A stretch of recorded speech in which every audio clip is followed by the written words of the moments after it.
ఆ మొక్కుబడిని చెల్లించటానికి తడువు చేయకూడదు, ఆలస్యం చేయొద్దు. నువ్వు ఏదైతే దేవుని ఎదుట మొక్కుకున్నావో, ఉదాహరణ చెప్తాను, కొన్ని మొక్కుబడులు చెప్తా. నేను తెల్లవారుజామున లేచి నేను ప్రార్థన చేయాలనుకున్న వాళ్ళు చెయ్యి ఎత్తబాకండే. మ్యాక్సిమం అందరు ఎత్తుతారు,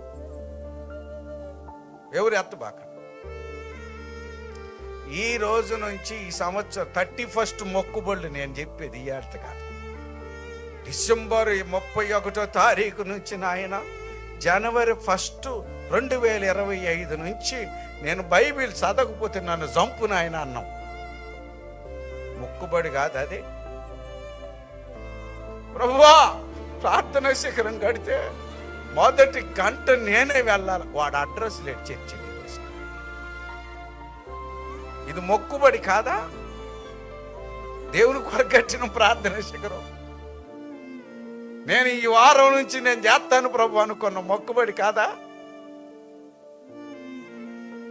తడువు చేయొద్దు.